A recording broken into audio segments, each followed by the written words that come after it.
Yeah,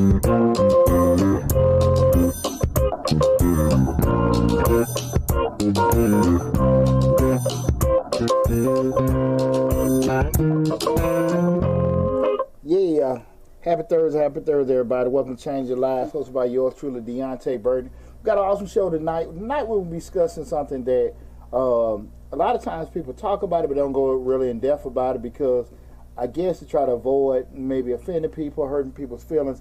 But it's more so, I think the conversation is needed because we have a lot of young people, especially this whole generation. I would say that maybe 10 to 35 group of young black men. They're real into the hair, and it's braided, locked, just woke up out the bed, whatever, and everything. And it's however you do it, how you do it.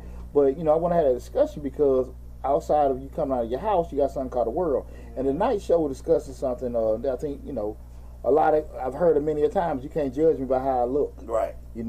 And I want to just see everybody's, hear everybody's opinion on it. I'm going to share mine. And I thought we have a real good discussion tonight. Before we get started, I want to say what's up to my awesome producer, DJ Lab. What's good, brother? Best day of the week, right? Absolutely, man. Absolutely. We're going to get it crack-a-lacking, man. Thursday. Hey, bro, guy called me today. I can send him your number. Okay. About you need a radio independent artist. Okay. Did you get in hear from him? Yeah. Okay. I didn't want to make sure. Yeah. Okay. Somebody called me, Mr. Clean or something. I don't know what okay. I mean, but yeah, I told him, hey, man, I'm on the chunk. Right. I'm gonna get you to the man that can do it. Okay. Okay, cool. I talked to him. All right. It just ran across my mind, Lab. I'm glad you said it because I was sitting there going, how you get my number? Oh, no, that was me. Appreciate you. That was me. I appreciate What's going on? Who's that? Alex Roblox. I'm sorry if I'm mispronouncing it wrong. I'm trying to read the letters and everything. Again, this is Change Your Lives, hosted by yours truly, Deonte Burden. Tonight we're discussing You Can't Judge Me by How I Look. Right now we stream live on Facebook, YouTube, Instagram, TikTok, LinkedIn, and Twitter. The main hub is the Change Your Lives YouTube channel, where we have over 400, maybe 500 videos. Mm-hmm. And we switched it up. This year is more of a fatherly parenting advice channel. Even coming from a black father perspective. Mm-hmm. Still a motivational channel and everything, but we're talking about more topics in regards to just, again, from a black father perspective. Even a mature black male perspective, we're talking about it. But we still be talking the same thing with parenting, family, dating, professional advice, things like that. But that's what we kind of shifted the channel to. But again, this subject in particular, You Can't Judge by How I Look, is something that, me being a mentor and also being a father of 4 sons, I know how it is where everybody, wants to, to express themselves. Right. And there have been, no shortage of, just looking at, different original ethnic ideals. Uh-huh. Before we get started, brother, talk to me. You got to tell us where you got that fly hat from. Oh, man. Hey, this is from a girl, Maisha, man, at Maduro Crowns. Look up Maduro Crowns on Instagram. Maduro Crowns. I know I'm saying it right. Maduro Crowns on Maduro Crowns on Instagram. Okay. That's it. MaduroCrons. Maduro Crowns on Instagram. But yeah, man, this is a custom hat with nobody in the galaxy got. This is my birthday cap, baby. Not in the galaxy. In the galaxy, man. So they can't get that. That's a one-on-one. Hell no. Only Pooch. That's right. I just wanted to, Nah, she hooked. That's my homegirl, man. She hooked me up, man. And but give a shout out. Check out her page on Instagram. She's solid, man. Custom hats and everything. We're doing it. She can put all kind of stuff, all kind of flavor on there. Okay. All kind of exotic designs and stuff like that. But she on point with it. Shout out this cigar, man. It's a Fat Bottom Betty. Check out if you're on the south side of Atlanta, go to Smoke City Cigars, man. Holler at Seville. Let her, let her know Deonte sent you, man. But yeah, check them out too. Smoke City Cigars. They're on Tara Boulevard. I don't know if they're at Lovejoy Hampton. Mm-hmm. But man, they got a real nice, selection in there. But I picked these up, man, the other day and everything. Fat Bottom Betty, man. Yeah, tastes like one too. Just like that. We always get off fucking topic. Just like that. Okay. If you were What we got here? wondering. My daughter just told me the other day that 9 out of 10 of her friends have no father in their lives. I can see that. And the thing of it is just when we're rebranding the channel, I am the father of four sons, and I know a lot of times people need to be able to share advice. We got a unique fraternity, but also a small fraternity. We talk about involve black fathers.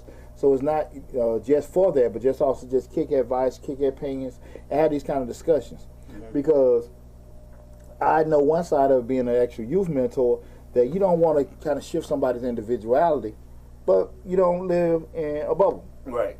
And a lot of times things will come up where we still kids to do this and do that, but we may have kind of closed them off from particular things because how we feel. Right. Because things have changed. We get older. We become OGs and stuff like that. But then some things still say the same. So that's why we'll have discussions like this, and this is for even the young people, the parents and everybody. But and I do want everybody to know before we go any further, I got it pinned everywhere. It should be on the actual TikTok, but I know it's not on the Instagram.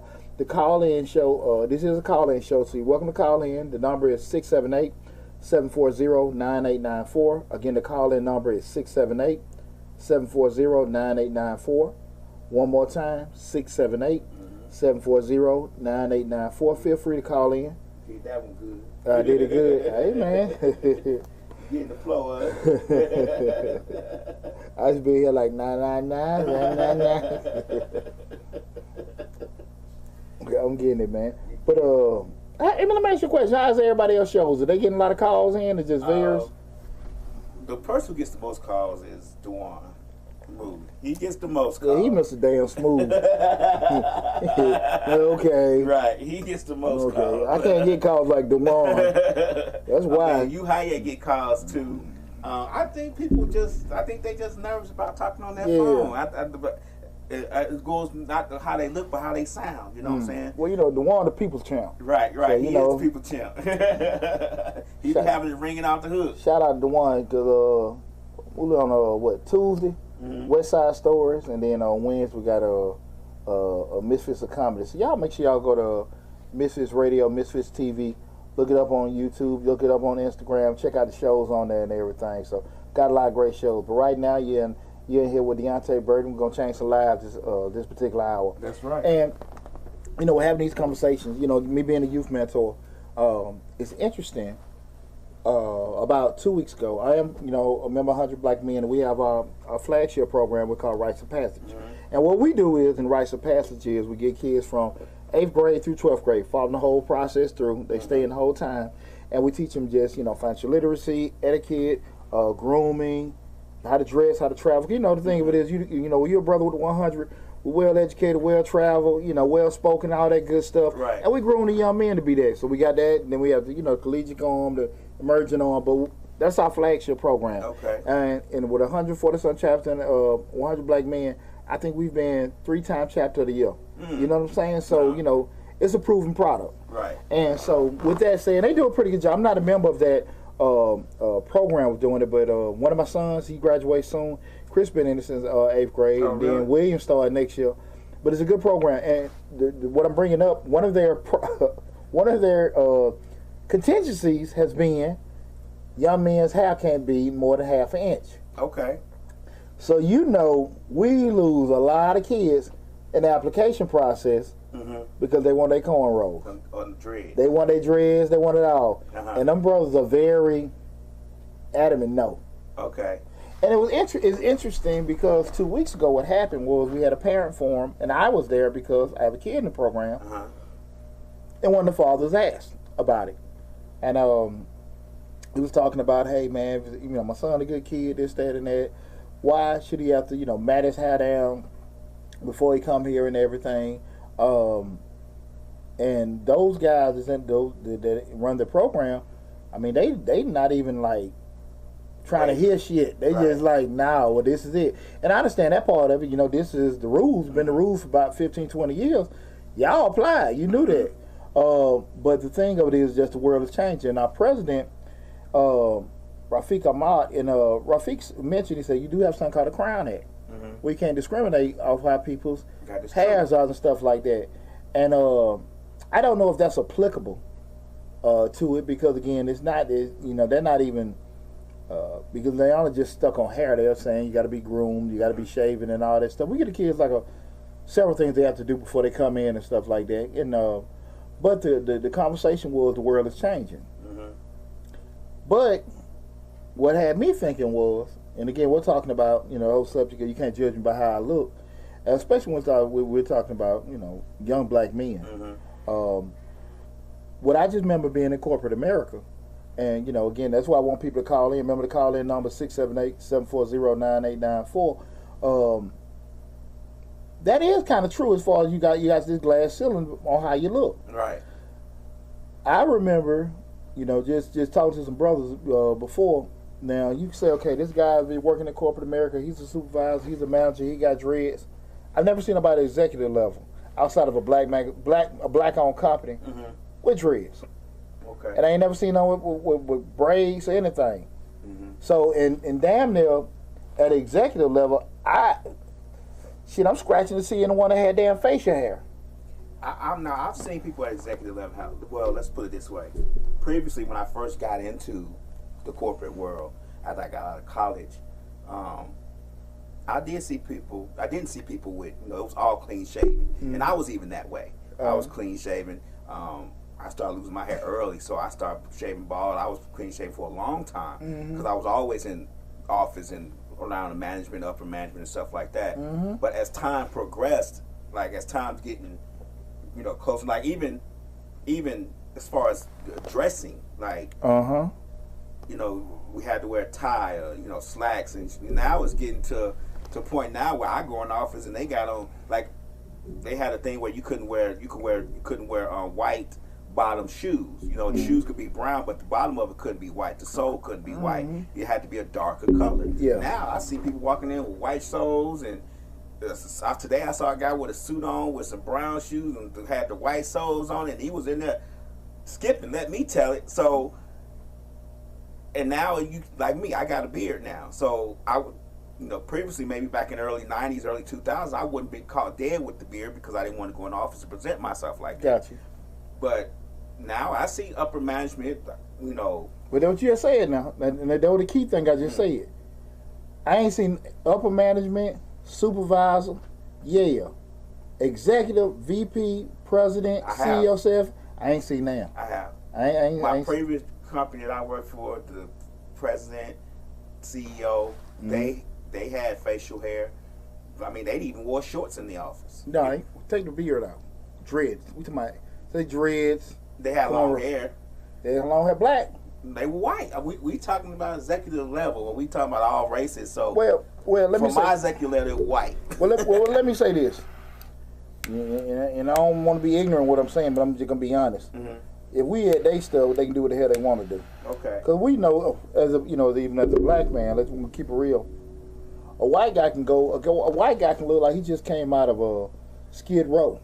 He just got to wash his hair, cut it, and shave, and he put a suit on. He looks like he been there 4 or 5 years. I get what you're saying, but we also have to realize that at most of these corporations, I mean, if we're going to go by upper management and how they dress and look, we have to go by the upper management of what we have. And most of us, work for upper management, CEOs and stuff, in white companies. So we have to realize that. So regardless to he can get out the shower and comb his hair back and look clean shaven, I guess the problem is that he still has long hair. If I got to cut mine to a certain length, he should have to cut his to a certain length. I get it.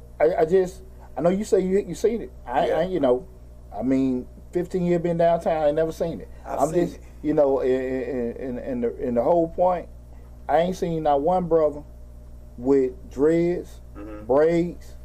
Now, I ain't never seen that on no executive level. Okay. Now, we might go to might have like a black empowerment conference or something like that. It's a black-owned company. That's one thing. But we start just say Fortune 500. No way in hell. No way in the hell. I mean, clean cut. Not necessarily even no facial hair. Facial hair might be a little different, but just the dreads and all that kind of stuff. And a lot of it is based off of, we're going to just keep it real. Customers not necessarily comfortable with that. We know times are changing, things are changing, and stuff like that. I guess we gotta say, well, how many black men are the head of Fortune 500 companies? How many do we have? Like, how many do we have to set that example? Well, not necessarily the owners. We talking about what the thing of it. That's the whole point of it is. You'll be surprised when you start thinking about, when you start, you can do a Google search right now, CEOs. We just talking about executive level. Okay. Say VP, CFOs, when you go into that sector. Because we start talking about just like, okay, he's a shift supervisor, just in management. It ain't that many. I mean, you'll see it then, but the glass ceiling is there. The whole thing of it, you're not going to get them opportunities if you don't necessarily conform from a parent standpoint. And again, I would challenge anybody, call it. I know everybody got their thinking caps on. You have a lot of brothers that actually, from a capacity standpoint, can probably handle it. But I know from that point, you don't hit that ceiling. If you want to do that, you won't want to do it. And again, I deal a lot with a lot of brothers that are at the executive level. And I don't necessarily know if it's a conforming thing. Most of the time, you kind of like get to a certain point in your career, like, he's like, okay, well, I'm just change this look, adjust this. Things change. But when we start looking at it from an individuality standpoint, we have more kids, especially what I see with young black men. What I've seen, they have this attachment with their hair. I'm not knocking it, but my whole thing of it is, let's be realistic with certain expectations. Because when you say, okay, I got these tattoos, I got these dreads, this is me. Okay, and then you should be able to look at me and just judge me. The flip side of that is, that's fair, depending on what you're trying to do. Now, we can sit here and say, well, now people not supposed to. It should give you a chance. But is that always going to be the case? Well, I guess we go back to what you said earlier. And Slick said, let me go. Slick said it really depends on the job, but now you can't really discriminate against someone because of their hair. Times have changed. I guess that's going back to the Crown Act that we talked about earlier, that Slick is mentioning.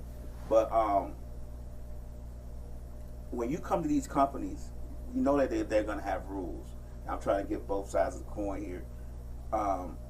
And one of the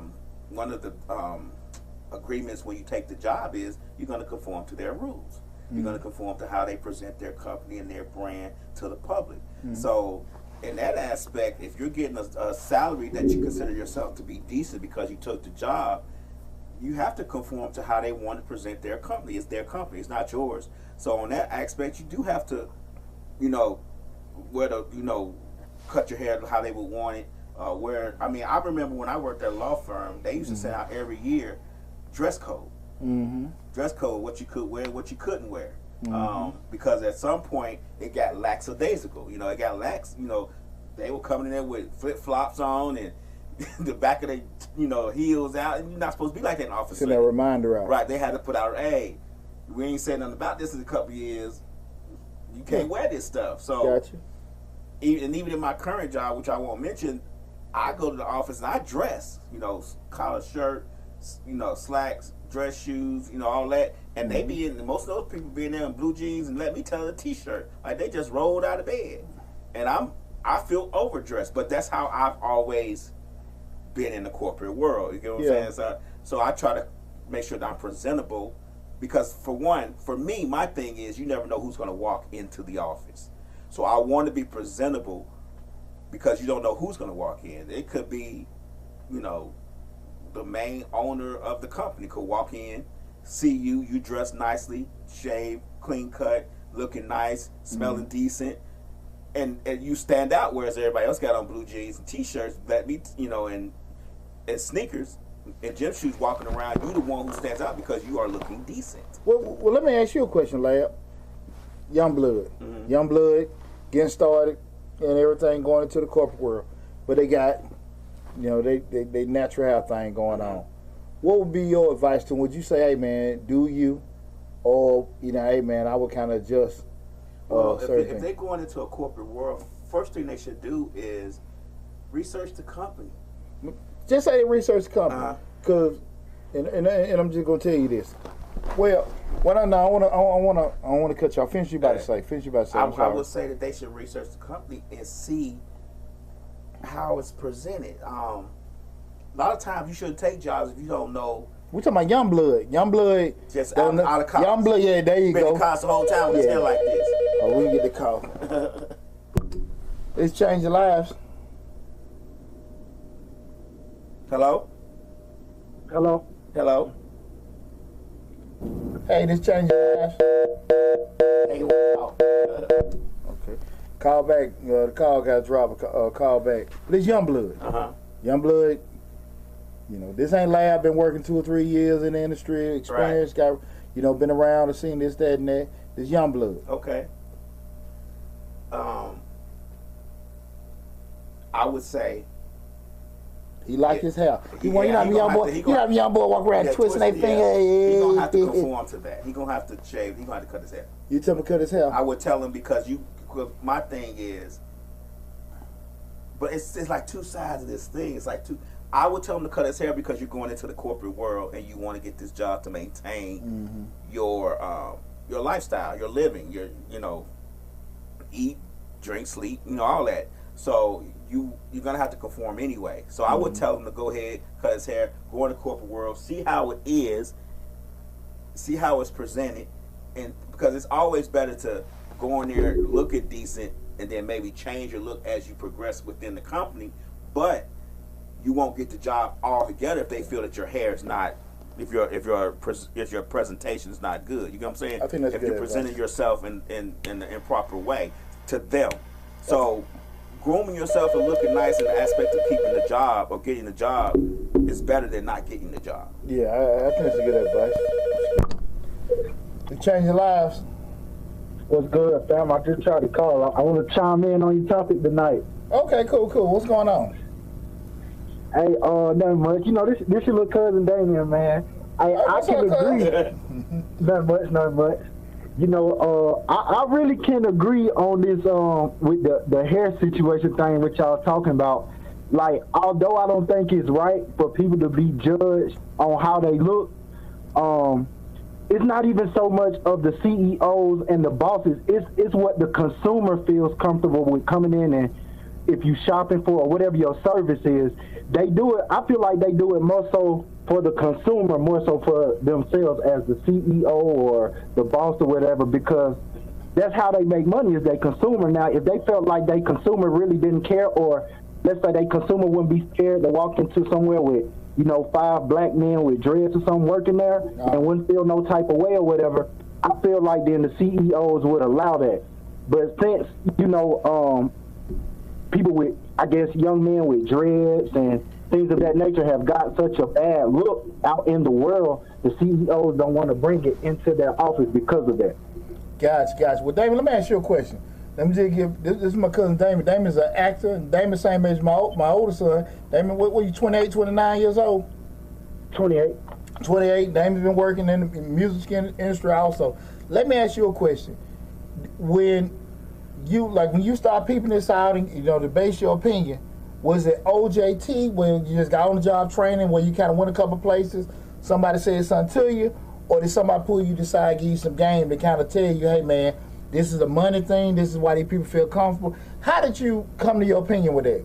Was you seeing it, or somebody told you beforehand? A little bit of both, actually. A little bit of both.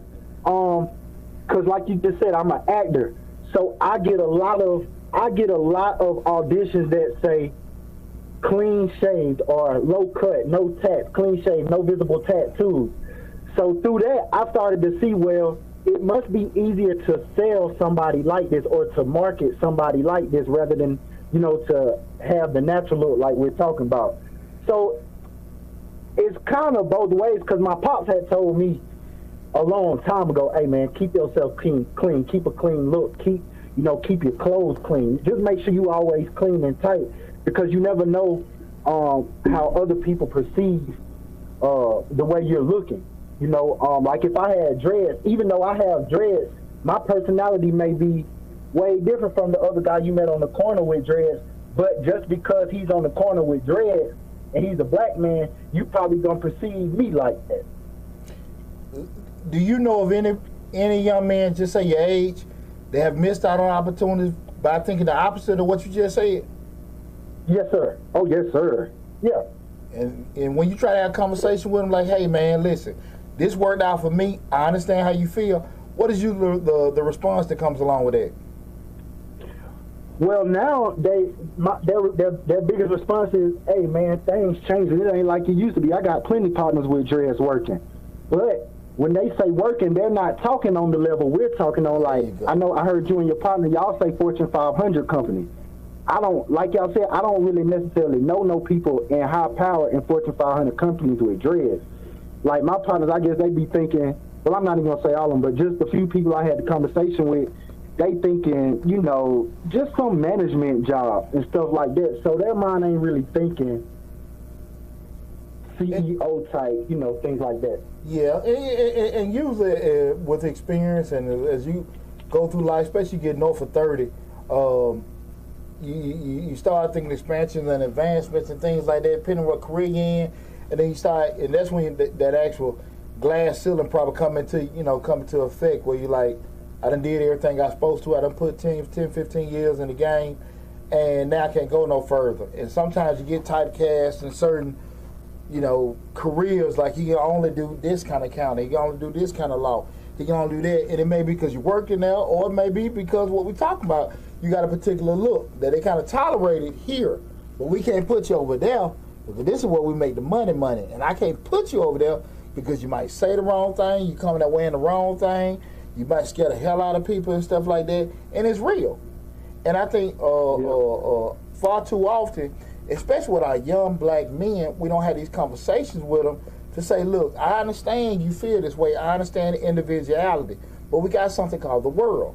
And unless you're that kind of moving shaker where you feel like, okay, I do my own thing, and even then, I'm self-employed, I've been in business 20 years, I got my own business. I still got to make sure that my customers got to see me a certain way because they give me their money. So right. If I come in any kind of way, man, they be like, man, I don't know. He look like he going to do some damn fraud.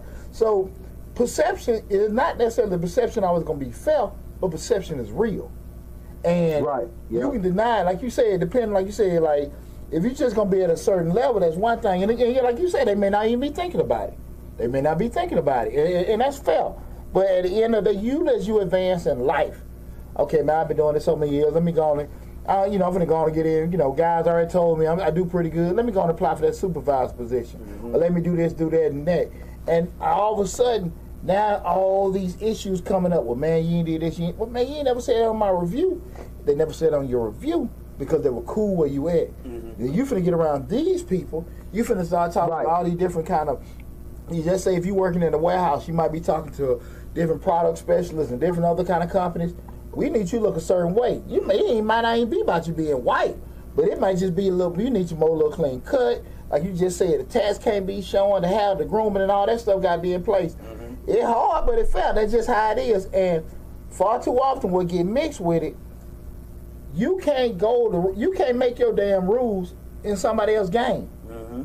If this the game you gonna play, you got to go by the rules of the game. Right. You can't just, now I want to play a different role in the game. Mm-hmm. The rules still the damn rules, regardless how you feel. Right. You know? And a lot of times people, get away from that, man. I appreciate you chiming in on that, Damon. Hey, man, if you want to, man, you can get your social media out and everything out there, all your information out while you're on. Mm-hmm. Oh, man, y'all can follow me on Instagram, Rich Rocky, or Facebook, Damian T. Gordon, man. It's nothing special.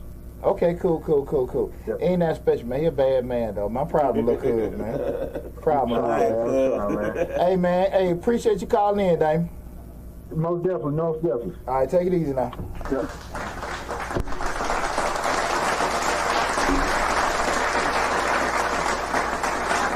What's going on, everybody? Again, this is Change Lives, hosted by your truly, Deonte Burden. Tonight's show, we're talking about you can't judge me by how I look. And I want to have an open conversation with everybody in regards to that because it is a subject that a lot of people have with each other. And they feel like a lot of times that they've been wrong because people, you can't judge a book by a cover. But I think we all do that. We all do it. And until you really, a lot of times, personally affected by that, you don't really get too much thoughts of it. You know what I'm saying? Right. Slick said that there's even a black newscaster who doesn't cut his hair, but he lines it up, like on the news. A newscaster? Mm-hmm. In Atlanta? I'm not sure. Is that in Atlanta, Slick? I don't pick it, man. I got my makers. But like you were saying, why she, we a little Instagram's a little behind, but yeah, like we were saying, we do have to. If you want to keep that job, keep that lifestyle, unfortunately, you're gonna have to conform to how they feel you should look. That's just par for the course. Well, on the flip side, I think Damon made a great point, man. I'm proud of him just being aware of that. It's not necessarily that they looking at it from the perspective of how they feel. Mm-hmm. They know their customers, Right. and this customer is going to be afraid of this guy with spike hair, dread hair, naturally knotted hair. Mm-hmm. We can't lose no money with that. Yeah. We can't do that. Nobody trying to get. It ain't about the content of your character. I'm gonna give a damn about that. We talking about my money. Right. And that even goes to aspects of tattoos. Yeah. You know, I have tattoos, but I also know, because like I said, I'm older, so I've been in the corporate world a long time. I'm not gonna have my tattoos in a visible area. You get what I'm saying? You can have tattoos. I even seen people who had their whole arms tattooed to a certain point. You get what I'm saying? So the sleeves won't. So you can have sleeves on it. It won't show because some companies, unfortunately, don't want anyone with tattoos. Now you can have them, but they don't want to visit them. Like they don't want them all on your up your neck and all down on your hands and stuff like that. And I can see where that would be a problem. So if you're in a management position, you're meeting potential, or not management, but even if you're in the upper level, vice president, president, you still meet people. You still meet investors, and some investors are just older. They have older aspects of things. They have older ways that they see things. So they may not want to invest in your company if you have dreads or you have tattoos showing and things of that nature. And unfortunately, it's their money. They can do what they want. Just like it's their company. They can give you the dress code if they want. And we have to realize, as black men, our younger black men have to realize that coming up in the corporate world, it still ran like the 1950s, most of them. Well, what I do want, we talked about it a little bit earlier, but I don't want people to get exceptions to the rule confused with the norm. With acceptance. Yeah, because you might got one brother that got the dreads. Mm-hmm. Oh, well, look at him. Mm-hmm. And then, look at him.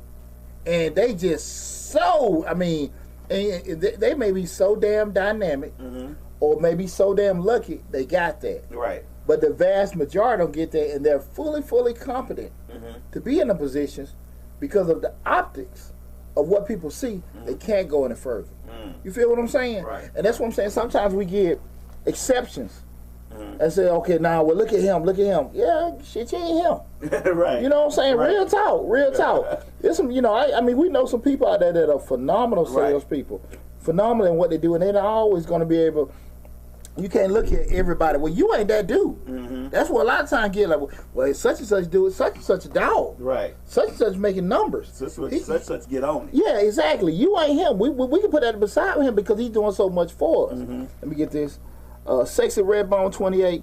I didn't get a job at Chuck E. Cheese in my teenage years due to a tattoo on my lower arm. The location in Marietta. Gonna put folks on Marietta on blast. Could they give you Chuck E. Cheese or let. I didn't think Chuck E. Cheese kill. I thought shit. You go ahead. Only you should apply for the rat uniform. That's what it is. But sometimes those companies like that do care because you're in front of children. So I get it. I get it with that. She applying for the wrong position. She should have got the little. You should have applied to be the rat. They worry about the tattoos, but that's the thing about it. Sometimes people want to see that. Just again, I don't necessarily know if we can just go into fair and all this other kind of stuff.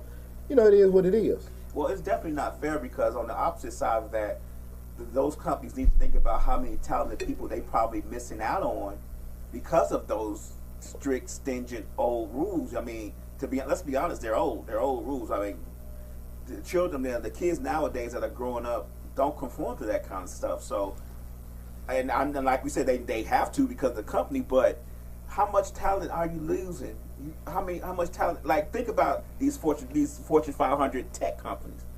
They lackadaisical on their rules. I mean, you come there in a swimsuit, let them tell. As long as you in that office and you code and you making sure that website is working and that money's coming in the way it needs to be coming in, they give you places to sleep. They give you free lunch. So, and they're having successful people. They got very talented people on their staff. So, it's too. You can look at it both ways. Like I said, you're not they taking, let things go. I've seen people in tech companies with tattoos on their face. Yeah, you missing out on diamonds in the rough. I get it. Okay. Let's play devil's advocate. Like when my cousin had brought a point up, he said we mentioned Fortune 500 companies. Take Fortune 5 companies out of the mix. Okay. Let's say you're working at such and such country club. Okay. Well, you know the target audience is predominantly probably somebody older, black, older, white, wealthy, right? You might have some sprinkles of pepper in there, here and there, but for the most part, you know the demographic, right? And you may have certain pubs or different things like that. We're just talking about where you working a job where it requires, manual skill level, minimum skill level, right?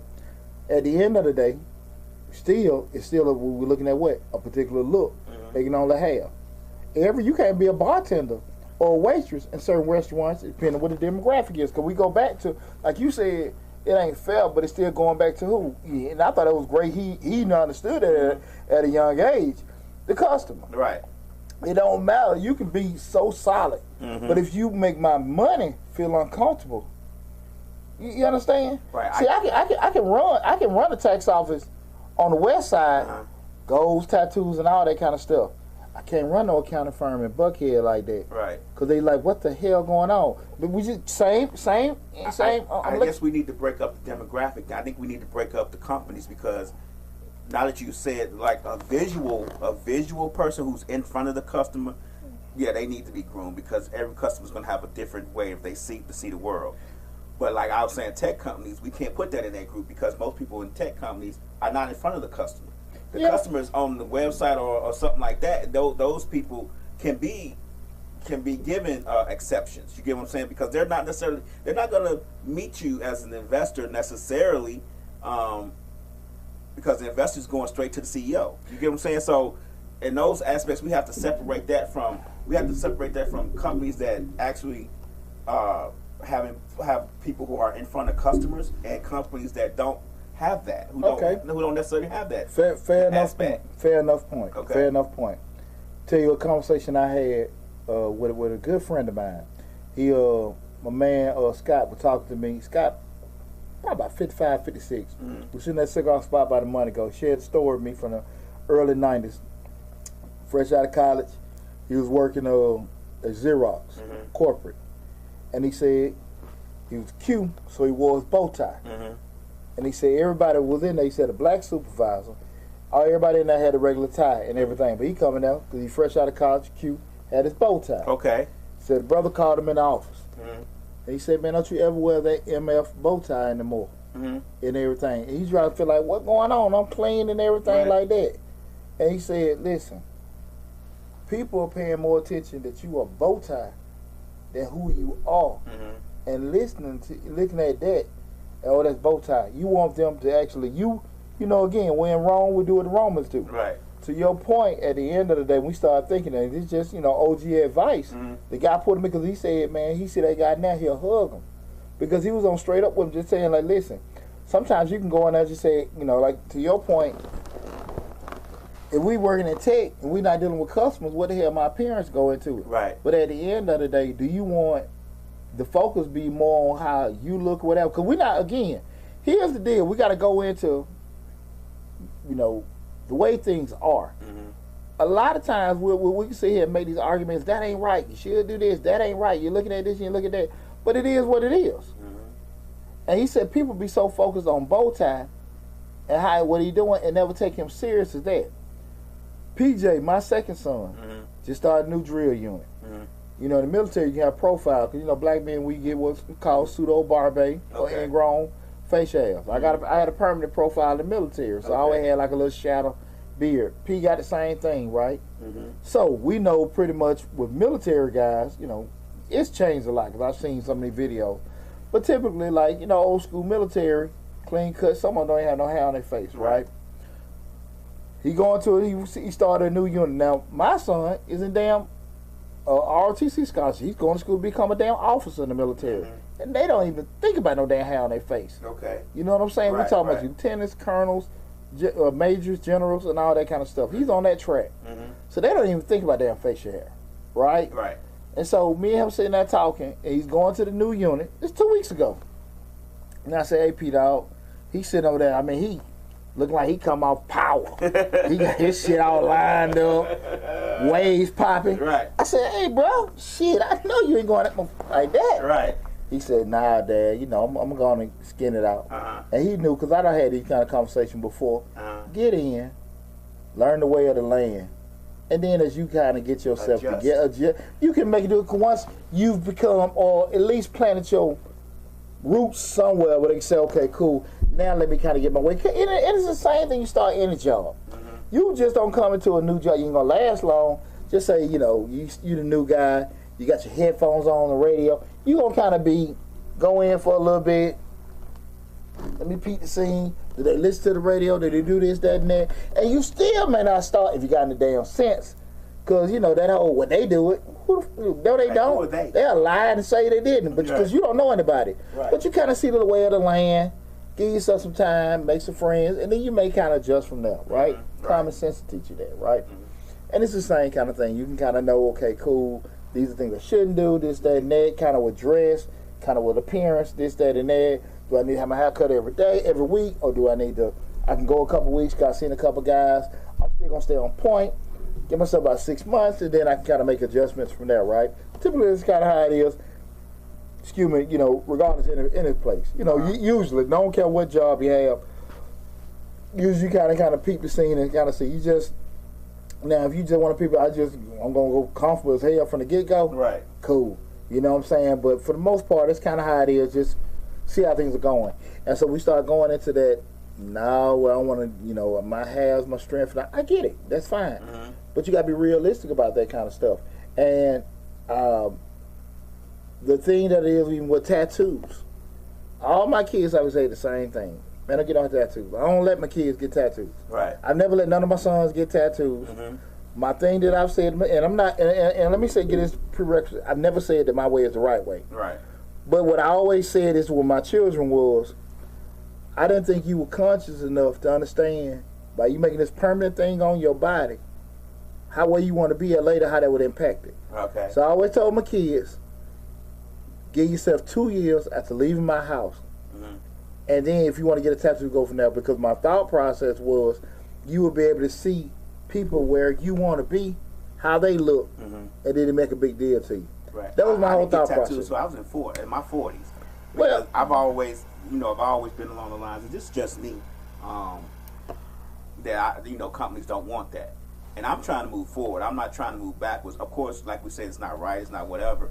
But I know the lay of the land. I know where I'm going. You know what I'm saying? I know what I'm trying to do. And I know how I got to get there. And what, forests, woods, and trees and all that stuff I got to go through to get there. So, yeah, I'm going to do what's necessary to get to where I need to be. Just like when people say, and I know it's a whole different subject, that college ain't really necessary. You don't need to go to school. That don't mean you're going to do the job well. No, but it's going to open the door. It's going to quick the door, but that may be slammed in your face if you don't have it. So for me, it's more I'm going to do it. No, I don't necessarily like it, but I'm going to do it because I feel like this is a stepping stone somewhere else. I'm not necessarily, younger adults got to realize most of them don't stay at jobs 30 years no way. They always switch up, but if you can get experience here to go here, to learn from there to go here, yeah. As you get further along, the rules may change. The exceptions may be given because you have proven yourself at these 3 other jobs. Yeah, you got to wait to actually make adjustments with that, man. And your resume is so stellar that they're going to give you those exceptions because they want you on their team. You get what I'm saying? So absolutely, those things are things that younger adults need to think about. That our kids who coming up in the corporate world may need to think about. Don't think of it as I'm doing it for them. You're doing it for you. You're doing it to advance you. I always thought of jobs as, I know I'm not going to be here forever. Now, if I'm here forever, cool. But if I don't move up, I'm not going to stay. Yeah. But my thing has always been, I'm going to learn from this job and take it over here. And I'm going to learn from that job and take it here.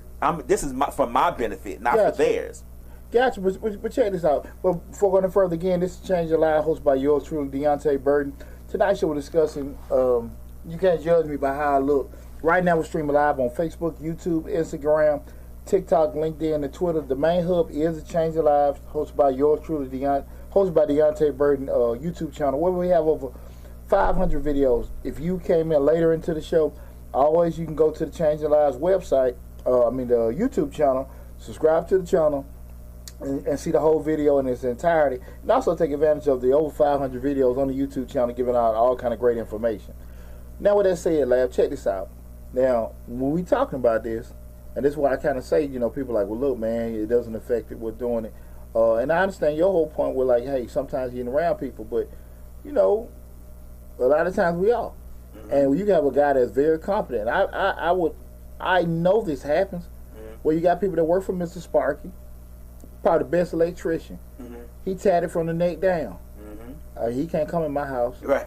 You might be scoping the exactly. You that roto-rooter, you that plumber. Right. Super skilled. Know everything inside out. Right. Dreads. You got your cornrows. No, he can't come in. He can't come in here. He can't come in here. It happens all the time. And at the end of the day, it happens. I know it happens. It happens all the time. I know it happens. I know it happens. you personally putting limits on yourself. Yeah. And you can say, well, I'll work for myself and do it. I only said, no, if that's going to make it any better. Right. I don't know if it's going to make it any better. And my whole advice, this is Deonte Burden speaking, why put those kind of restrictions on yourself? Yeah. Well, let me ask you a question, going back to the 100. On that aspect, though, and I'm not a member of the 100, on that aspect, though, why wouldn't they think about the children that we're trying to mentor children to be better?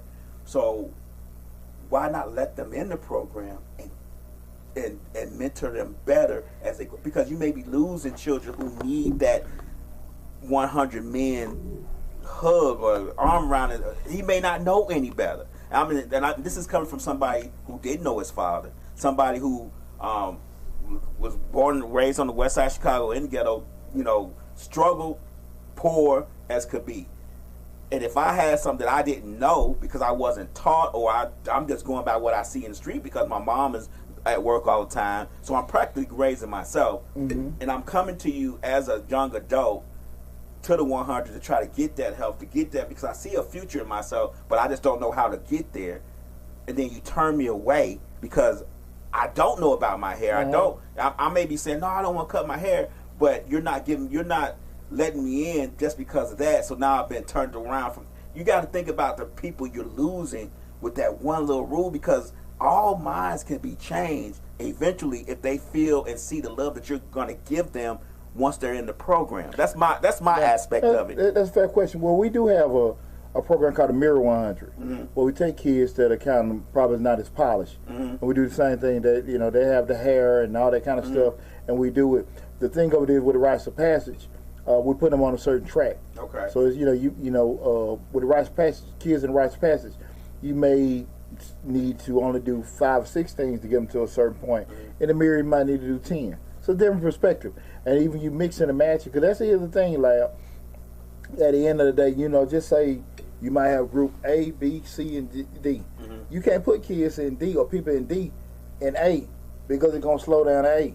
I get what you're saying, but I guess my thing would have been, if that's the case, I ain't in the 100. I'm thinking like, well, why not just send them all through the Mirror program first and let them advance to the rites of passage? Well, and you speaking from a perspective of, let's try this, and it ain't never been tried before. Right. You know what I'm saying? Like I know what you're saying as far as you're going to hold one back, but if we put, all I'm talking about is our children. No. And losing them. Fair enough question. Okay. But what I'm saying is that way because the other way has been proven. Okay. You know what I'm saying? Because, that stuff been tried. Okay. Like me and you talk all the time. People say, well, we can do this and put this in the community. And I'm one of the firm believers, like, I done did financial empowerment. Most black folks ain't going to read. And if you ain't giving them nothing as far as quick thing, we can have a financial empowerment session. I tell you all the time, we have plenty of things with Wells Fargo, Chase, Bank of America. If you ain't giving folks money right in and out, folks don't show up. Running promo ads on the radio, so if it ain't fixing. So it's not from a perspective of why not do it this way. This is all experimentation and experience. So it's not like stuff ain't been tried with doing it. So, like, hey, why not do it this way? It's been done that way. That way don't work. It's been tried before. So at the end of the day, you can spend time trying to, hey, why just take them all through that. All of them ain't meant for that. You got some if we can get you through this process and it's more efficient this way, we'll take you through this process and it's going to be efficient for you. It's not that you ostracizing or keeping other kids out, but it's just like you got AP, you got honors, you got average, and you got remediation. Okay. Why would you put a kid in remediation in an AP class? Well, I guess my thing, I get what you're saying, but I guess my thing is, you don't know their remediation, honors, or whatever until you assess them. Well, they all assess. You got to come in and assess them. Well, that's what I'm saying. You assume we don't. The assessment there. You gotta think about it, Lab. At the end of the day, if the issue is to help kids, you already gonna make the assessment. But at the end, you can't look at the kid and say, "Oh, now he in this." You sit there and talk to him, this, that, and then evaluate. Okay. If this guy got potential, he can do that. That's fine. If not, now let's take him here. You ain't turn nobody away. But at the end of the day, it's based off experience. Outside looking in, you might say, "Well, look, man, let's do them all the same way." Once you get to dealing with kids, you say, "No, it ain't gonna be the same way." It ain't gonna be. And the key thing, the major difference, is parental support. When you volunteering, and I'm just being honest with you, and even what we doing now, just giving out free information for people. When you volunteering, you sitting there giving your time and stuff like that. You still gotta have people that's gonna buy in. If you got a kid that got support to buy in, you can handle it. I can't. If I gotta spend 2 extra hours with this kid, we can't do that if we got these other kids to help with that. It's not by face reality. So we can put them here and then do because they don't have the support. You're not getting rid of them. You just can't handle them the same way. I mean, in a perfect world, once you do it, no, try it. I always say, if I never blow nobody's ideas off, I say try it. Try it. You know what I'm saying? Once you get experience in dealing with, you like, nah, that ain't gonna work. Well, no, try it. Try it. I always welcome folks. If you have anything that you feel theoretically that will work, try it. Even what we talking about today. Well, I don't know, no, you can't do this. Try it. Try it. And at the end of the day, we can spend more time just trying to do experiments. What's proven is proven. Right. Do you have disruptors where they go across the grain, do something like that? Yeah. But that's what I just said a little while ago. Don't get exceptions to the rule confused with the norm. Some kids just, that do. Right. That do. Some sisters just, she tough. She can do that. But that ain't the norm. That's her. That's him. You ain't him. None of y'all are him. Right. However you want to go about it, right? You know what I'm saying? Right. Some kids can just talk and it's magical. They can do stuff and they walk in the room. People, you see, I mean, just adults. Man, that brother walk in the room, everybody just a born leader. Right. Right? Right. That sister come in the room, everybody sitting on the edge of their seat listening to her. Then you got that one guy walking in supervisor, yabba yabba yabba yabba do. Man, what the fuck is he talking about? Right. Who the hell hired this mother? They hiring anybody, right? Right. And you know that. But they the supervisor. And now all kind of chaos going in. You know what I'm saying? And that's why I say a lot of times, out of experience, people have to do it. But a lot of times people have their own idea of how they think things should do. We should do it this way. You kids, we shouldn't try to change the kids. We should do that. Try it. That's why I always say try it. Well, people didn't give you a chance, but at the end of the day, look, you trying to do it your way. Right. You doing it your way ain't working. So you got two choices. Continue doing it your way and be stagnant, or make your adjustments. You can say, well, I got to keep it real. I got to stay this way, this, that, and that. If I want to be tatted, that's cool. But if you keep walking into the same damn brick wall, at some point, you got to see it work. I told you, man, I got a family member. Well, you do it, that's what I was told. Well, you do it your way and it work for you, and I do it my way. But your way don't work. Right. And you damn calling me. You asking me for help. You asking me. Right. You want to do it your way. Your way don't work. I don't do things because I feel like a lot of times it's my favorite way, but it's the way. Right. It's proven. Yeah, there you go. Right. There you go. And if you got something different, try it. And here's the deal, man. You want to be rich, you want to be successful, fix problems. Fix problems. So if you can fix problems for people or the world as a whole, you'll be a rich person. Right. So if you feel like just your idea in your head and your opinion, everybody got one of those. Right. But if you can sit here and say, look, here today, I did it. Okay, cool. Oh, you gonna get paid. Right. You gonna get paid. But your words and your feelings, they don't get the hell up out of here. We ain't got time for that. And if you really believe in what you doing, Right. you'll sit there and do that and bring it to people. That's the thing about it. If you want to be a true disruptor, and that's why we got Airbnbs. That's why we got Uber and Lyft and all that kind of stuff.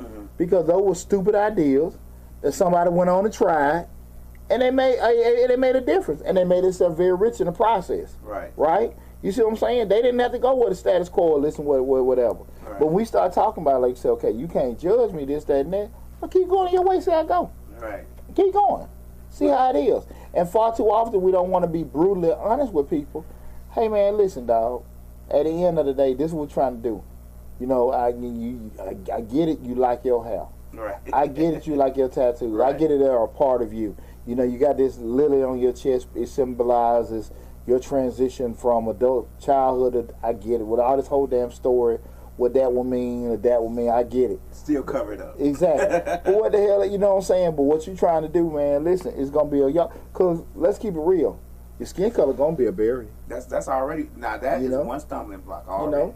You know, it's going to be a barrier. Your speech is going to be the other. If you don't talk, what they say, you got to be very, I forget what they call when they say we talk well. I forget, I'm sorry. Articulate. Articulate, yeah. There you go. You got to be articulate. You know that, right? So, yeah, you're right. So there are, unfortunately for us, as black men, as black children, women, all of that, there are stipulations that we have to follow in the corporate world. That's just how it goes. And this comes from somebody who's been in the corporate world a very long time. I've never, been in upper management. But shit ain't got to go deep in corporate world. One of OG's, James Stewart, man, he's a past president of our chapter. In the 100, he said something that hit home. We got to be twice as good, and we only got to be half as bad to mess up. Right. And that's real. That's true. That's be half as bad just to mess up. And you can go back and forth all the time, but that ain't fair. They didn't get this, and they letting everybody else. How many times you heard that, folk? They letting everybody else do this, they be doing this, that, and that. You ain't them. You not them. Yeah, and they will need. I went on one interview, and I knew I'll just give you an example of my interview. My process of going to corporate. I went on one interview, and I didn't feel comfortable in the interview in the first place. But I went. I sat down. I was talking to folks, interviewing, and I could tell by the whole tone of the meeting, of the interview, that I wasn't going. Now they had other black folks working there. So I'm not finna say they didn't want no black folks there. But the whole tone of the interview was, you got to be 1,000% better than Frank right there that's walking around, sucking on the balloon. Yeah. Because when they looked at my resume, it's like, oh, what are you looking for? Blah blah blah. How you looking? What kind of job you looking to have? What kind of position and salary? But we want to hire, but we looked at your resume and you spelled one word wrong. One word. Well, that's the thing about it. I said, okay. I said, I might have been rushing a little bit to get the resume out. I did it myself. I said, but was that the only word you spelled that you saw that I spelled wrong? And they was like, yeah, but it's a reflection of the quality of work that you do if you spelled that one word wrong. I said, okay. Is that unfair for them to say that, though, Lamb? It's not unfair for them to say it, but it makes you realize that, for me, it really don't matter. I mean, like it's your only shot. That's your first shot to talk. No. That was not my only shot. Because when I sent you the resume, you looked at the resume and you saw that word was spelled wrong. At that point, you shouldn't have called me in for an interview. That's your opinion. No, that's the truth. That is your opinion. No, those are facts. Listen, because if you wasn't going to hire me because the word was spelled wrong, you shouldn't have interviewed me in the first place. I understand your perspective. I understand your perspective. But again, they may just want to just talk to you, but they're going to bring that up just to see, okay, how's he going to respond to that? Nah, be real side, because let me say this too. Because that was their reason for not going further in the interview. So you can't call me now. It'll be different if you say, "Oh, well, that one word spelled wrong." But let's see how he looks. Let's see how he presents himself, and then I present myself perfectly, perfectly shaven, clean cut, everything. press, iron, everything down to the T. And let's revisit that misspelling here. And let's revisit that misspelling, because my thing is, what's wrong with that though? Don't waste your time. I'm not mine. Don't waste your time. I might just want to hear what your response is. Like, okay, cool. But when you heard the response, and I said I might have been rushing, I apologize. I might have just spelled that one word, but that is not the quality of work that I put out. I generally make sure that all words are spelled correctly. I make sure that all words I've went through spell checking, Grammarly, or whatever the case may be. And I make sure that before I present anything, I make sure that someone else reads it over before I send it out. Why did you do it then? Because for one, I didn't have anybody to look over it. For two, I was surprised by the company closing up and laying everyone off, so I knew I needed to get employment quickly. Let me ask you a question. Now, would you like that response? Yes. You got that? Yes. You're talking to me now. Who's hired many people. Now, I got you. I don't necessarily know if I like that. Now, I'm not saying I would have asked you that question. Right. But I'm just saying that, and I'm not saying what's right and what's wrong, but I can understand like them asking that. And you like, that's a stupid ass question, which, you know, it's borderline. I didn't even think of it like a stupid ass question. I didn't even reflect on the fact that I felt like it was unnecessary for them to even call me in there if they were going to just ask me about that one word. Because to me, you wasted your time. You dang sure wasted my time, but we ain't talking about that because I would have to went to an interview anyway. But my answer to me, and if I was interviewing you and you gave me the same answer, I would be like, oh, okay. Because generally, we're talking about people. We're not talking about robots. And if anybody goes into a job one day and come back the next day and the job is gone because the company is closing, the first aspect is I need to get a resume out quick because I haven't been looking because I've been working here for 10 years. I get it, but to that point, Lab, tonight we're talking about you can't judge me. Right. And like you saying, like, nah, man, this is what the hell it should be. But Lab, I don't think they're wrong with it. I think that they are. And this is my opinion. And that is so cool for you to feel that way. Yeah. But at the end of the day, that's what we talk. That's the whole point of this, the conversation, is that having the thought process that what we feel and what they feel, two different things. Mm-hmm. And we sit here and say to ourselves, like, look, man, I should be able to talk how I want to talk, dress how I want to talk, be how I want to be, and stuff like that. As long as I do an effective job, it shouldn't matter. In a perfect world, or not gonna say perfect world, that may be the case some places. Mm-hmm. So, like, you know, we were talking earlier, when I first went to grad school, one of the biggest things they were talking about was just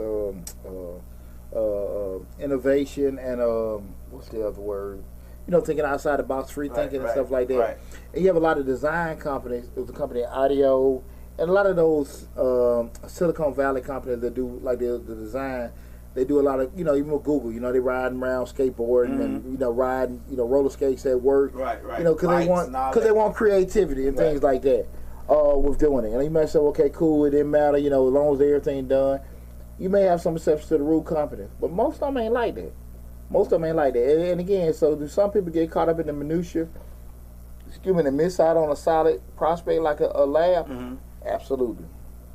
But at the end of the day, you want to take those kind of check marks. I see my son, PJ, why don't you call in, man, 678-740-9894, and we got that conversation. PJ, I don't know if he came in and came out, but I just seen him come into the show. But he wants you to ask him to call in. I don't know if he came in and got the hell out of it. Right. But that was one of the things, like, you know, again, you know, I'm not, you know, to legislate what's right or wrong, or fair or unfair. But sometimes it is what it is. Right. And like I said, we start getting them damn conversations about what's right or wrong. And far too often, our young men are missing out on opportunities, or they limit themselves because they've made short-term decisions, i.e. tattoo, i.e. my twist, i.e. my dress, that have caused long-term ramifications where they're like, man, I done got passed over to bring these folks in and stuff like that, but I'm going to keep it real. And sometimes you got to be realistic with yourself. If I'm trying to do this, to your point, we do research on a company and doing it. And you know they got conservative ways, conservative values, conservative optics, and where they do certain things. But I want to be here. When I first got out of the Army, you know, me being former military, you know, I was kind of on the fence about going to college, and going back to college, and firefighters. They told me I had a shaving face. I want to have hair on my face. I didn't do it. I got an interview when I first got out of college with an Enterprise rental car. Now they don't care, but at that point, they was like, you have a clean shave, and I'm like, shit, I ain't really want to do it. I've been in the military all the time.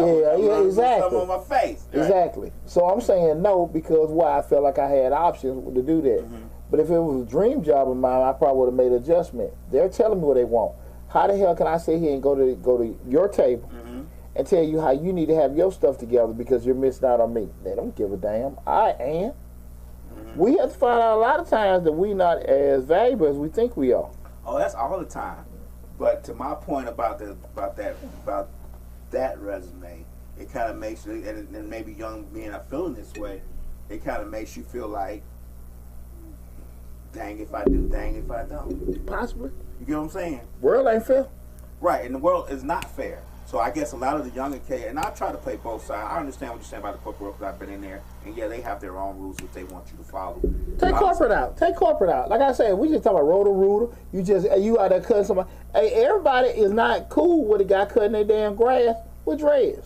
Everybody ain't cool with that, Lamb. We gonna keep it. Let's keep it real, Lamb. Everybody ain't cool with it. I can't go. You might be right. Everybody might not be cool with it. I can't go on my aspect with it. As long as the grass is cut, I'm good. But you right. I mean, so we ain't even doing the black part, but we talking about the addition on the black. Why has he got that big old bag in his head? Cause you got you being neat. You got your dreads tucked up.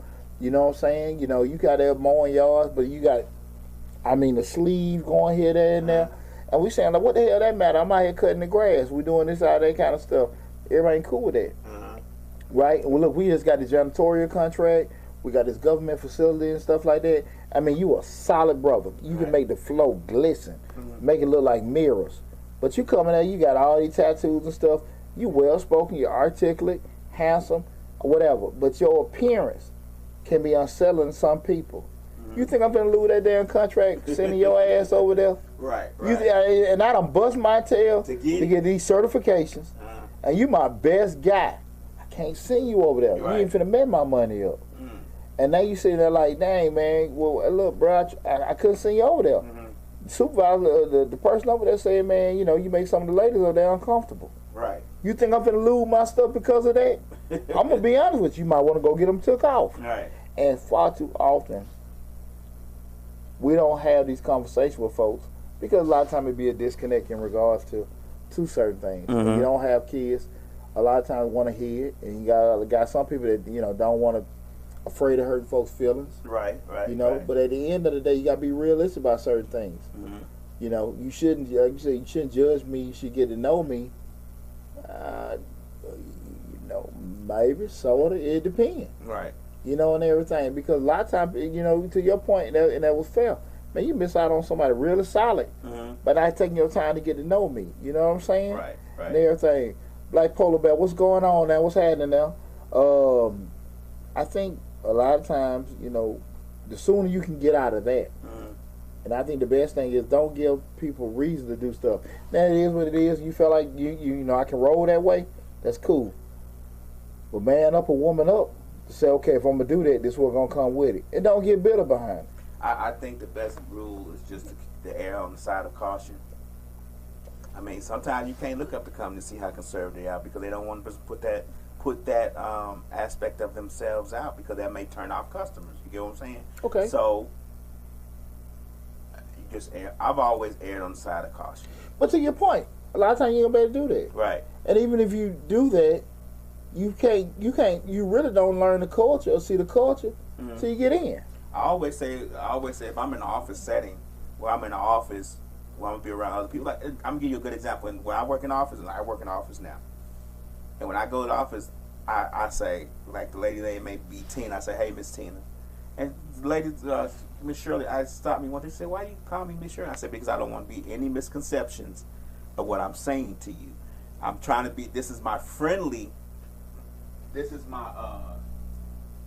co-worker. I don't want to say Shirley because you may feel that that's disrespectful as an older person. So I just say Miss Shirley is friendly and professional at the same time. But and the question was, well, you can just call me Shirley. I said, no. I don't want, you let her say that. Right. I let her say it, but I still do it as Miss Shirley or Miss Tina or whatever because it's just more professional for me. Let me ask you a question. What they say, you speaking as a seasoned vet. Do you think most young people come into situations where they understand, look, let me be here. And as my comfort level and experience level and people get comfortable with, now I can still go from, you know, Miss Shirley to, hey, Shirley, how you doing? Do you think most of them going to the gate thinking that way? No. No. And to be honest with you, when I got out of college, I didn't go in there thinking that way. And I had been in college. I had got a master's degree. I didn't go in there thinking that way. These are things, some things you have to learn by experience. Some things you have to learn by, and I'm not saying I experienced somebody getting mad at me for calling them by their first name, no. But I just felt in the culture of the office that was better. Yeah. And everybody has their own feelings about things, but I felt, in my opinion, this is just my opinion, that was better.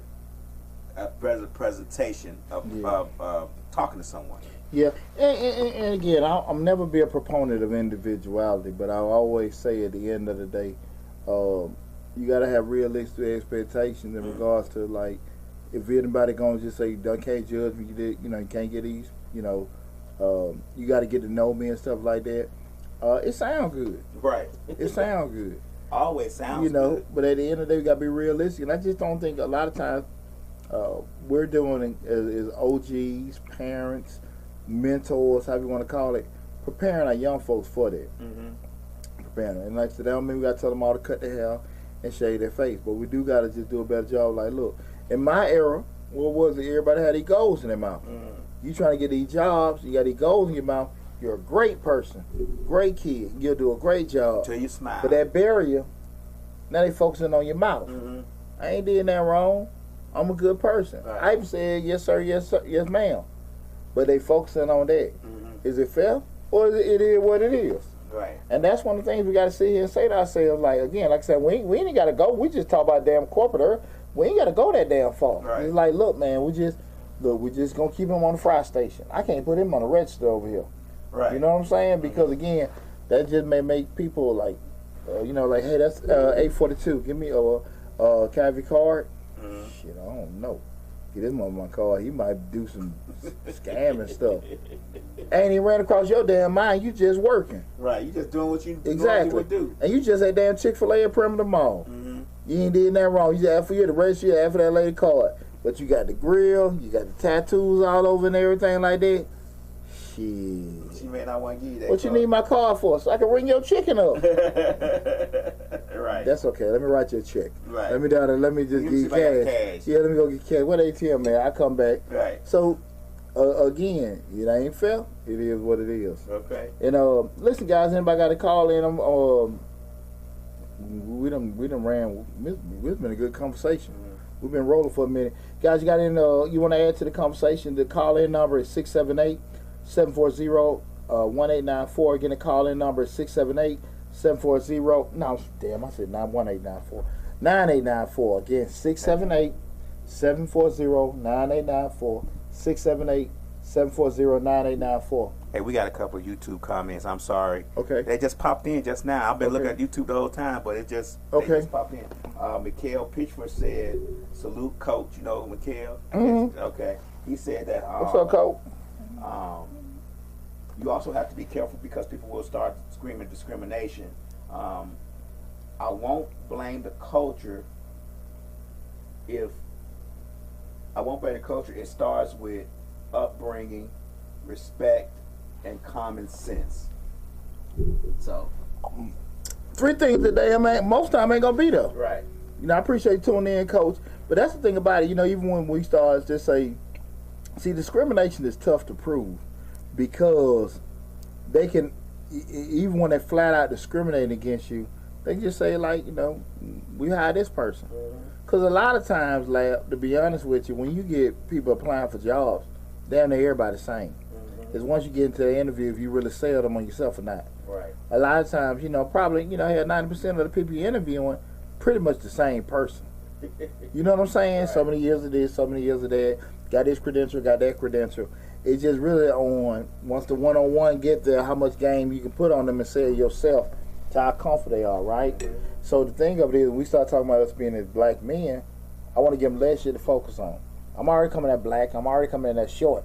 So I'm sitting there like, okay, you don't want to give them strike 3. Right. But real talk, that's the thing about it. So again, they can just say, well, look, man, this other guy got the same thing. But that's the thing, you know, with interviewing, you see what I'm saying? Everybody pretty much the same. Right. It's just who we sat down, okay, man, he told a good joke. Oh, yeah, that guy was in the Army. Oh, yeah. Oh, man, yeah, he from the West Side. Man, yeah, I got him. Now, you right, some aspects like if you in the military or something like that, just certain things that may gravitate towards the person who's interviewing or the person who may be over you. Who sold itself the best. Right, and oh, you was in the Marines. I was in the Marines too. I was at, and then you get to talking, he don't even look at your resume. Exactly. You start tomorrow. Yeah, there you go. Because you connected on something, an aspect of something. That's how it happens most of the time. Right. That's how it happens most of the time. But you damn sure don't want to give him a damn, well, look, man, you got that big old Black Lives Matter on your damn palm. Right. You know, I done seen that. Now I'm all queasy because now I got to worry about, is your appearance going to throw off the culture? We all cool. We strictly working and everything. In here, I don't want to come and have no damn militant or whatever. You didn't even think about that shit. You know, you just want to go in there work, feed your family.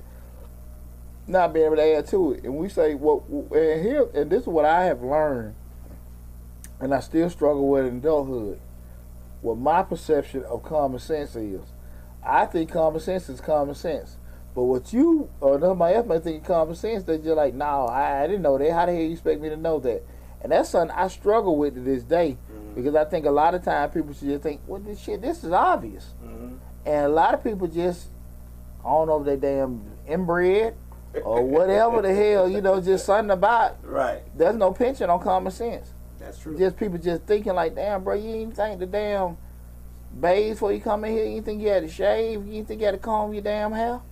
And because, you know, iron your clothes. Absolutely. Right. Because iron ain't no thing. I'm dead ass serious about that, Lamb. Right. So we sit here saying, damn, common sense think you ought to damn iron clothes if you come to an interview. Yeah, Says who? That whole ironing clothes thing is woo. No, says who? Right. So we got to be very, very, you know, I'm telling you, like, that's something I damn struggle with to this damn day, bro. Just with my expectation, what I think people should be damn thinking. And everybody don't think like me. And that's something I've really, really, really, especially the past damn 5 years, like, hey, man, look, man, I don't expect you to be an expert, but damn. Bro, shit. No hell. And that's why I really want to have these kind of conversations. So, we had nobody else call in. I appreciate everybody that's tuned in this evening. So it's been a great conversation.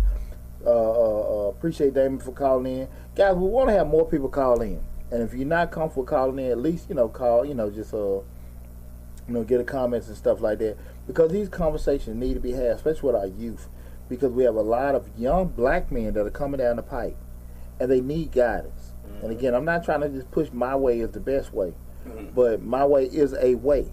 Right. And I can say, well, look, I've had success on this endeavor. And you might pitch something different. You know, so, well, now maybe try this, that, and that. And giving them actual blueprints or experiences as opposed to just words. Man, do what you want to do. Don't let them change. But that shit might not work. Right. But if you sit there and say, well, look, why don't you do it this way and learn it, and then learn this, then go and then you can change it. That's actual proven advice. And I think we don't give our young men enough of that. Even our young ladies, enough of that. You know, we just say, hey, what do you want to do? You know, I cringe on that shit when I hear people ask kids, well, do what you want to do or follow what you want to do. Who the hell do what they want to do? Right. Everybody doing what the hell they have to do. And you just saying that because it's easy for you to say. But if that kid comes back to you, well, look, I ain't want to go to school for that. I want to do it this way. And you can't give them a blueprint to follow to still get them onto the destination of success. You just telling them because you tired of doing some shit you don't want to do, but you give them this blind ass advice and telling this kid, well, do what you want to do. If you don't want to do, don't do it. I've heard folks say that stuff to my kids, and I'm quick to be like, man, why the hell you telling my kid that? I'm telling my kids, for you to do what you want to do, you got to do stuff you don't want to do to get you to that point. And if you got a different blueprint or path to do that, all ears. All ears. But just don't just, you know, blurt it out. Shoot it from the hip. What we got right here? Slick said, this is an era of young grandmas. Do you think old time values are being taught? Some places, some to do. It just depends who giving it out. Right. For the most part, no. But I think is to that point, it's all about what people been exposed to. You know what I'm saying? It's all about what people been exposed to. You know, and at the end of the day, I'm not a big proponent of just saying my way is the right way. My way is the way that's worked for me. Okay. Now, you know, and I'm very adamant with my children. You know, like, hey, this what Pop doing now again. And the other way you want to go, I get it. You want to try it, but I don't know that way. And I can't support that way because I can't afford to do it. This going to work with my schedule, my money, and the way I'm telling you. Mm-hmm. If you want to do it another way, I'm not going to call you stupid, but I can't fix it if it don't work. Right. You know what I'm saying? Pumpkin Shell said, fantastic show. Keep up the good work. I appreciate it, Pumpkin. I appreciate it. Thanks for tuning in. But that's one thing I think a lot of times people want to have these tough conversations. Mm-hmm. Because what comes with tough conversations is now your kid may ask you a question. Mm-hmm. Well, Daddy, why you ain't do this? Well, Daddy, why you ain't do that? And they got to be somewhat transparent. And we don't want to look at like failures a lot of times to our children. Mm-hmm. But I'm just from the school of thought. The reason why I am with this one way with my kids is because I got to fix your failures. Because folks say, well, look, let your kids sometimes fall on their face or let the kids do that. Well, you going to pay for it? You going to pay for that You failure? going to fix that failure? Right. That's some dumbass advice. Folks ain't going to help you out. Right. Because when our kids do stuff wrong, 9 times out of 10, It falls we got back on us. it fall back on us. Right. I ain't got time to fix that shit. No, Right. bro, you need to do it this way. Because if it don't work, you going to call me because they ain't got the time, the money, or the interest to fix your mistake. Right. It going to come back on me. Yeah. So, son, you need to do what the hell I told you. And I just think a lot of times parents just don't want to have them uncomfortable conversations. Mm-hmm. Just say, look, man, I did mess up with that. I tried to do this with that. I always share that story with my children about when I, my undergrad in finance, and I went to Cheesecake Factory. I think I told that to you. Mm-hmm. But I went in that interview, and they was like, Deonte, give us the story, how would you get somebody to, if somebody want to invest, and how would you do it? And I was like, yeah. I'm in it. Right. White guys ask me. Right. And you know me, I love to talk. Right. And I got to talk about 30 seconds. I forgot my whole damn train of thought. Here we go. They looking at it like, who is this dumb Right. N-word and all that? I just forgot everything. Mm-hmm. And I felt so bad. But what I learned from the experience was I never get in a conversation where, I ever get stuck and lose my train of thought. Mm. But I had to share that with my children. Like, look, man, kind of just be a certain way when you're knowing certain things and stuff.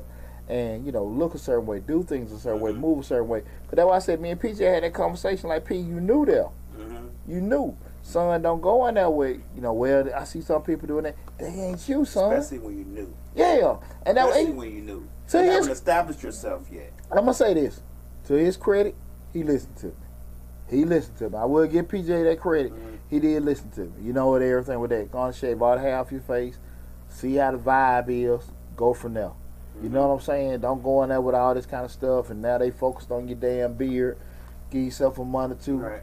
Check out the vibe. Check out everything. Then you go And from you there. still may not want to do it. Yeah, and me and him had a grown man conversation Monday night. He said, yeah, I met these folks. They were saying, watch out for that person. He said, well, I'm just going to kind of, get a couple more months to kind of peep out the scene. Mm-hmm. But that's the kind of thing of it is. Don't just go in a certain way. Because when you start that whole narrative, you can't judge me. You can't tell me what to do. I get it. I know you feel that way. But at the end of the day, you can't be asking for opportunities or to give certain things to you off how in his day stuff. Right. You want to play my game. My game entails what? My rules. You can't change my damn rules. Right. That ain't how life goes. That go for me and you. We grown ass men. Yeah. And we want to deal in certain settings. You know what I'm saying? Mm-hmm. I got to be honest with myself. Like, everybody ain't cool with. Like I said, I'm dealing with the business. I'm getting for money information, bank information, Social Security number. Everybody ain't gonna be cool. They may want this guy to be a certain way. Now, if you want a hookup guy, okay, it don't matter. I can go in there with jogging suit. But if I'm dealing with folks that, okay, look, we want to invest and do these certain things, I got to look a certain way. You know what I'm saying? Fair, unfair, it is what it is. Right. Spend less time focusing on what I'm gonna do it my way. You ain't putting money in your pocket.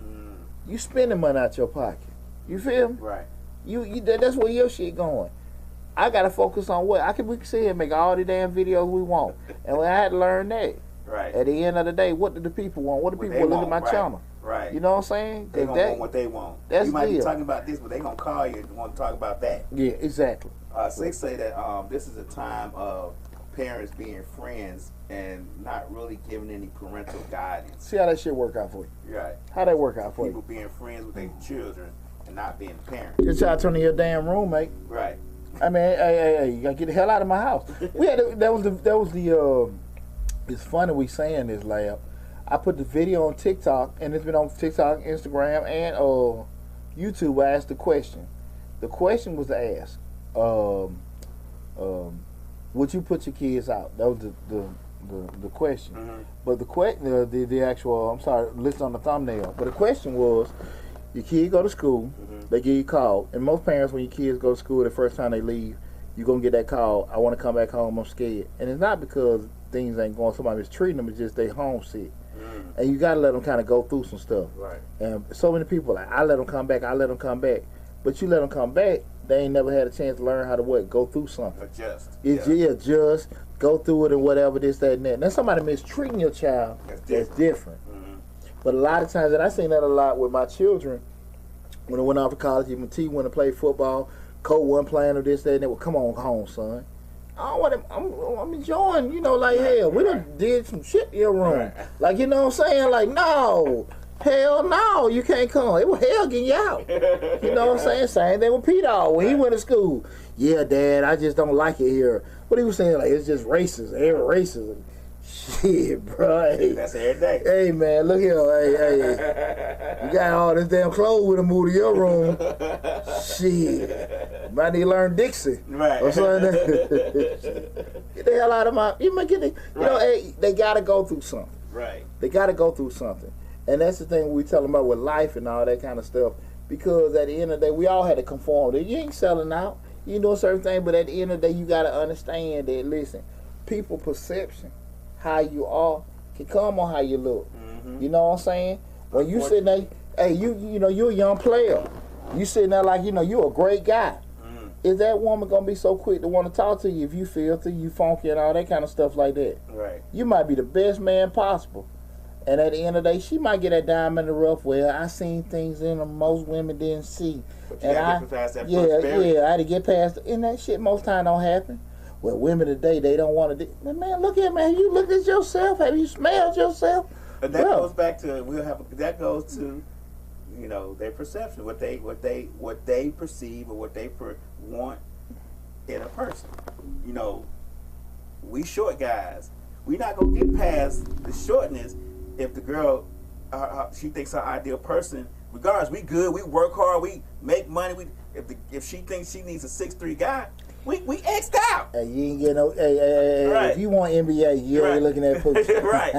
Well, no matter how much money we have, how good we look, how nice we treat them, how respectful we are to them, their perception of us is that we are not the one for them because we're not 6'3". Can't get around it. Right, we can't get around it. Can't get around it, and that's the thing about it. Yeah, you ain't gonna post you up, but I might can get you about the flow. Mikhail Pitchford say, no, the value system has been flipped. It used to be God, family, career. Now it's money, happiness, and maybe God.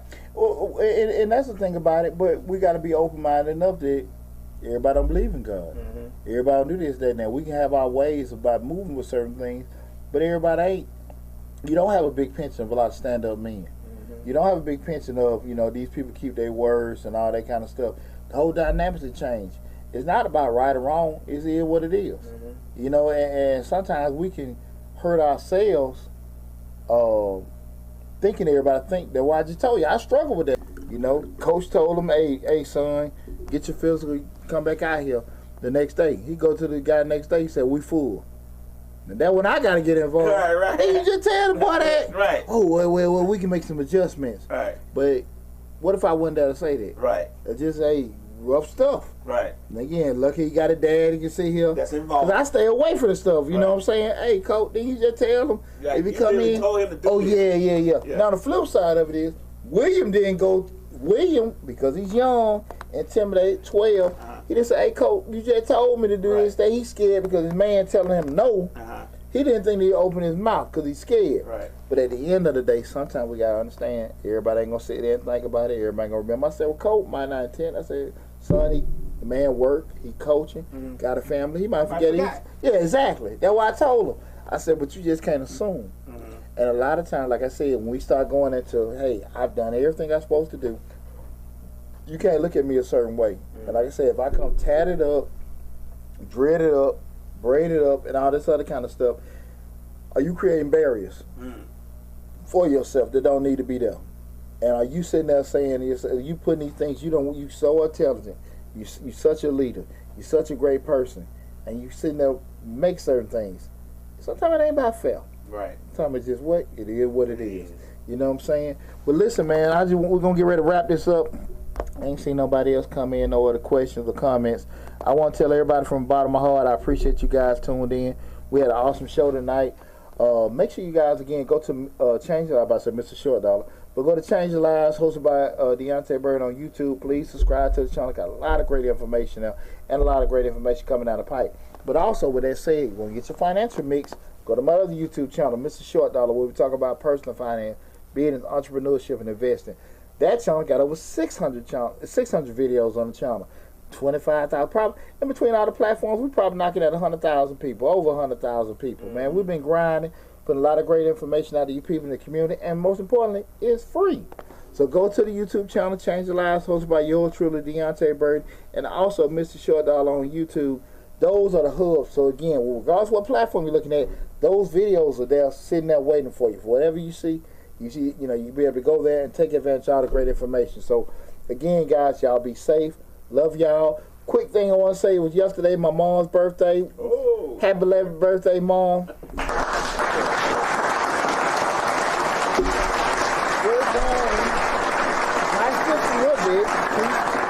Yeah, we're going to the casino in Alabama Saturday for Mom's birthday. So we're going to go there. And man, you know I ain't no damn gambler. You know my tight ass. Shit. I'm sitting at the damn crap table like, fuck that, man. I ain't, you know, man, I'm tight as hell.